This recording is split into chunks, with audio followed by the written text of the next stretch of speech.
بسم اللہ الرحمن الرحیم۔ اعوذ باللہ من الشیطان الرجیم، بسم اللہ الرحمن الرحیم۔ السلام علیکم۔ آج آپ کا میزبان ڈاکٹر کاشف بشیر تفہیم القرآن سیریز کی قسط نمبر 183 کے ساتھ آپ کے سامنے حاضر خدمت ہے، جس میں ہم انشاءاللہ سورہ ہود کا تعارف پیش کریں گے اور سورہ ہود کی پہلی 5 آیات بھی آپ کے سامنے رکھیں گے، اس دعا کے ساتھ کہ ہمارے جتنے بھی اعزاء و اقرباء دنیا سے چلے گئے، اللہ تعالیٰ ان کے لیے مغفرت کا معاملہ فرمائے، ان کے صغیرہ کبیرہ گناہ معاف فرمائے، ان کے لیے اگلے جہان میں آسانیاں پیدا فرمائے، اور اسی برکت سے اللہ تعالیٰ ہمارے گناہوں کو بھی معاف فرمائے اور ہمیں نیکیوں میں بڑھ چڑھ کر حصہ لینے کی توفیق عطا فرمائے۔ بسم اللہ الرحمن الرحیم۔ سورہ ہود۔ زمانہ نزول۔ اس سورہ کے مضمون پر غور کرنے سے ایسا محسوس ہوتا ہے کہ یہ اسی دور میں نازل ہوئی ہوگی جس میں سورہ یونس نازل ہوئی تھی۔ بعید نہیں کہ یہ اس کے ساتھ متسلسل ہی نازل ہوئی ہو، کیونکہ موضوع تقریر وہی ہے مگر تنبیہ کا انداز اس سے بھی زیادہ سخت ہے۔ حدیث میں آتا ہے کہ حضرت ابوبکر رضی اللہ تعالیٰ عنہ نے نبی صلی اللہ علیہ وسلم سے عرض کیا، میں دیکھتا ہوں کہ آپ بوڑھے ہوتے جا رہے ہیں، اس کی کیا وجہ ہے؟ جواب میں حضور صلی اللہ علیہ وسلم نے فرمایا، شیبتنی ہود و اخواتہا، مجھ کو سورہ ہود اور اس کی ہم مضمون صورتوں نے بوڑھا کر دیا ہے۔ اس سے اندازہ ہوتا ہے کہ نبی صلی اللہ علیہ وسلم کے لیے وہ زمانہ کیسا سخت ہوگا جب ایک طرف کفار قریش اپنے تمام ہتھیاروں سے اس دعوت حق کو کچل دینے کی کوشش کر رہے تھے، اور دوسری طرف اللہ تعالیٰ کی طرف سے یہ پے در پے تنبیہات نازل ہو رہی تھی۔ ان حالات میں آپ کو ہر وقت یہ اندیشہ گھلائے دیتا ہوگا کہ کہیں اللہ کی دی ہوئی مہلت ختم نہ ہو جائے اور وہ آخری ساعت نہ آ جائے جبکہ اللہ تعالیٰ کسی قوم کو عذاب میں پکڑ لینے کا فیصلہ فرما دیتا ہے۔ فی الواقع اس سورہ کو پڑھتے ہوئے ایسا محسوس ہوتا ہے کہ جیسے ایک سیلاب کا بند ٹوٹنے کو ہے اور اس غافل آبادی کا جو اس سیلاب کی زد میں آنے والی ہے اسے آخری تنبیہ، فائنل وارننگ دی جا رہی ہے۔ موضوع تقریر جیسا کہ ابھی بیان کیا گیا وہی ہے جو سورہ یونس کا تھا، یعنی دعوت، فہمائش اور تنبیہ، لیکن فرق یہ ہے کہ سورہ یونس کی بنسبت یہاں دعوت مختصر ہے، فہمائش میں استدلال کم ہے اور وعظ و نصیحت زیادہ ہے، اور تنبیہ مفصل اور پرزور ہے۔ دعوت یہ ہے کہ پیغمبر کی بات مانو، شرک سے باز آ جاؤ، سب کی بندگی چھوڑ کر اللہ کے بندے بنو اور اپنی دنیاوی زندگی کا سارا نظام آخرت کی جواب دہی کے احساس پر قائم کرو۔ فہمائش یہ ہے کہ حیات دنیا کے ظاہری پہلو پر اعتماد کر کے جن قوموں نے اللہ کے رسولوں کی دعوت کو ٹھکرایا ہے وہ اس سے پہلے نہایت برا انجام دیکھ چکی ہیں۔ اب کیا ضروری ہے کہ تم بھی اسی راہ چلو جسے تاریخ کے مسلسل تجربات قطعی طور پر تباہی کی راہ ثابت کر چکے ہیں۔ تنبیہ یہ ہے کہ عذاب کے آنے میں جو تاخیر ہو رہی ہے یہ دراصل ایک مہلت ہے جو اللہ اپنے فضل سے تمہیں عطا کر رہا ہے۔ اس مہلت کے اندر اگر تم نہ سنبھلے تو وہ عذاب آئے گا جو کسی کے ٹالے نہ ٹل سکے گا اور اہل ایمان کی مٹھی بھر جماعت کو چھوڑ کر تمہاری ساری قوم کو صفحہ ہستی سے مٹا دے گا۔ اس مضمون کو ادا کرنے کے لیے براہ راست خطاب کی بنسبت قوم نوح، عاد، سمود، قوم لوط، اصحاب مدین اور قوم فرعون کے قصوں سے زیادہ کام لیا گیا ہے۔ ان قصوں میں خاص طور پر جو بات نمایاں کی گئی ہے وہ یہ ہے کہ خدا جب فیصلہ چکانے پر آتا ہے تو پھر بالکل بے لاگ طریقے سے چکاتا ہے۔ اس میں کسی کے ساتھ ذرہ برابر رعایت نہیں ہوتی۔ اس وقت یہ نہیں دیکھا جاتا کہ کون کس کا بیٹا اور کس کا عزیز ہے۔ رحمت صرف اس کے حصے میں آتی ہے جو راہ راست پر آ گیا ہو، ورنہ خدا کے غضب سے نہ کسی پیغمبر کا بیٹا بچتا ہے اور نہ کسی پیغمبر کی بیوی۔ یہی نہیں بلکہ جب ایمان و کفر کا دو ٹوک فیصلہ ہو رہا ہو تو دین کی فطرت یہ چاہتی ہے کہ خود مومن بھی باپ اور بیٹے اور شوہر اور بیوی کے رشتوں کو بھول جائے اور خدا کی شمشیر عدل کی طرح بالکل بے لاگ ہو کر ایک رشتہ حق کے سوا ہر دوسرے رشتے کو کاٹ پھینکے۔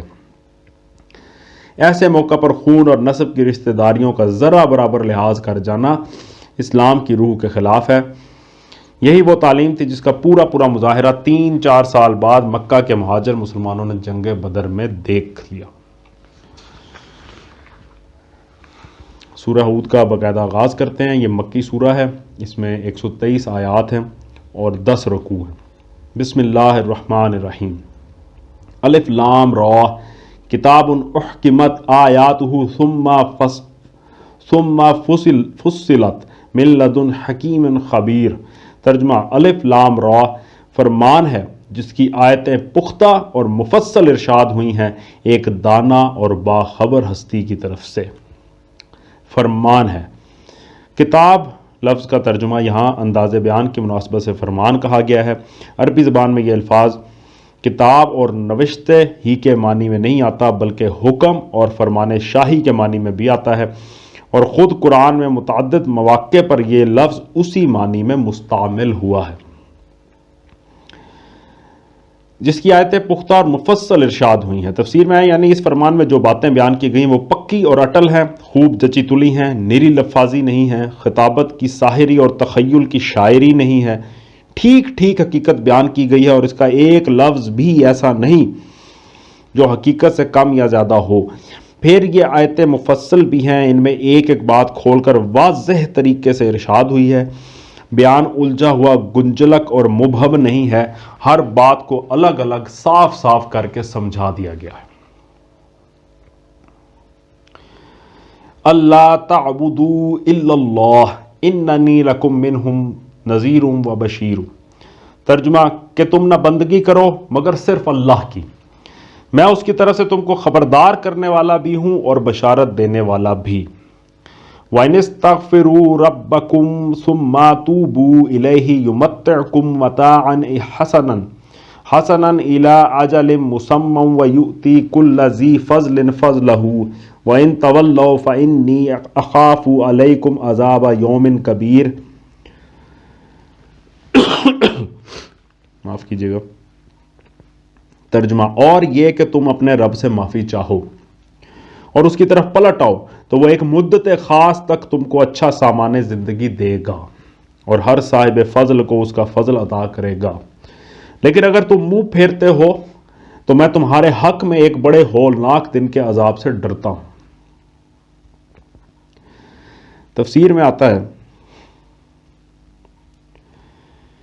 کہ یعنی دنیا میں تمہارے ٹھہرنے کے لیے جو وقت مقرر ہے اس وقت تک وہ تم کو بری طرح نہیں بلکہ اچھی طرح رکھے گا، اس کی نعمتیں تم پر برسیں گی، اس کی برکتوں سے سرفراز ہوگے، خوشحال و فارغ البال رہو گے، زندگی میں امن اور چین نصیب ہوگا، ذلت و خواری کے ساتھ نہیں بلکہ عزت و شرف کے ساتھ جیو گے۔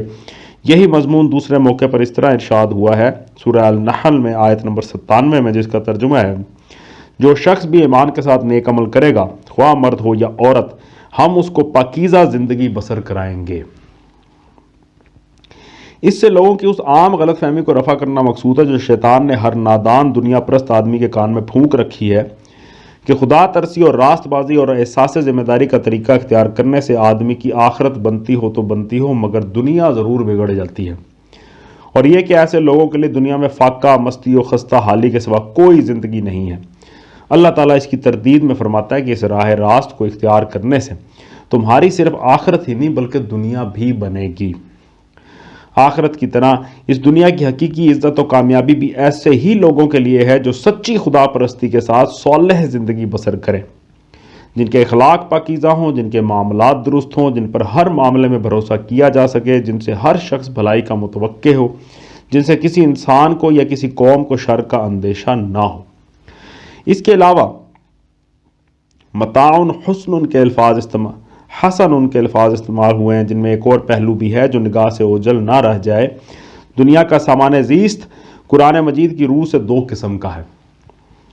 ایک وہ سر و سامان ہے جو خدا سے پھرے ہوئے لوگوں کو فتنے میں ڈالنے کے لیے دیا جاتا ہے اور جس سے دھوکہ کھا کر ایسے لوگ اپنے آپ کو دنیا پرستی و خدا فراموشی میں اور زیادہ گم کر دیتے ہیں۔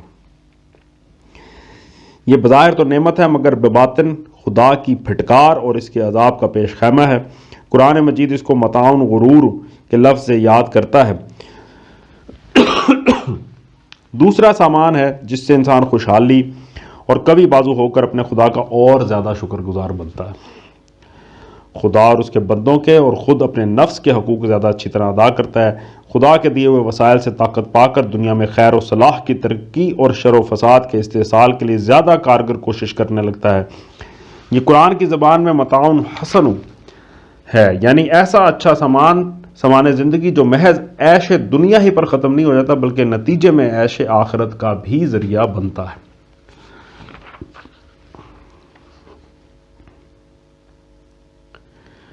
ہر صاحب فضل کو اس کا فضل عطا کرے گا۔ اس حوالے سے تفسیر میں ہے، یعنی جو شخص اخلاق و اعمال میں جتنا بھی آگے بڑھے گا اللہ اس کو اتنا ہی بڑا درجہ عطا کرے گا۔ اللہ کے ہاں کسی کی خوبی پر پانی نہیں پھیرا جاتا، اس کے ہاں جس طرح برائی کی قدر نہیں ہے اسی طرح بھلائی کی ناقدری بھی نہیں ہے، اس کی سلطنت کا یہ دستور نہیں ہے۔ وہاں تو جو شخص بھی اپنی سیرت و کردار سے اپنے آپ کو جس فضیلت کا مستحق ثابت کر دے گا اس کو ضرور دی جائے گی۔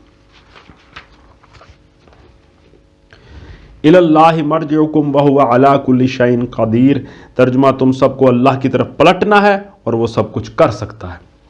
الا انہم یثنون صدورہم لیستخفوا منہ الا حین یستغشون ثیابہم یعلم ما یسرون وما یعلنون انہ علیم بذات الصدور۔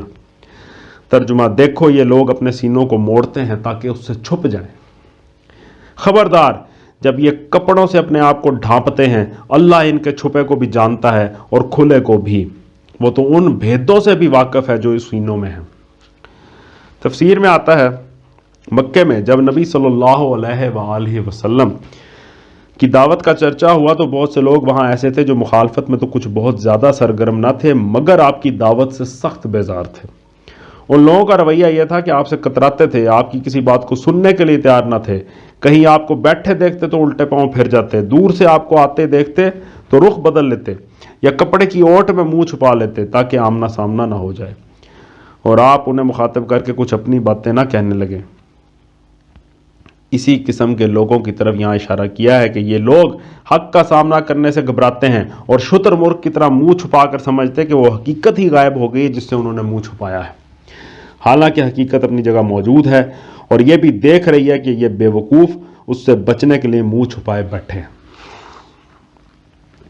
صدق اللہ العلی العظیم۔ الحمدللہ آج ہم نے سورہ ہود کی آیت نمبر 5 تک کا ترجمہ اور تفسیر پر غور کرنے کی کوشش کی ہے۔ اللہ تعالیٰ سے دعا ہے کہ اللہ تعالیٰ ہمیں اپنا نیک بندہ بنائے، ہمیں نیک رستے پہ چلنے والا بنائے اور گناہوں سے بچنے کی توفیق عطا فرمائے، برے اعمال سے بچنے کی توفیق عطا فرمائے۔ انہی دعاؤں کے ساتھ آپ سے اجازت چاہیں گے۔ اپنا بہت خیال رکھیں۔ آپ لوگوں کا بہت بہت شکریہ۔ اللہ حافظ۔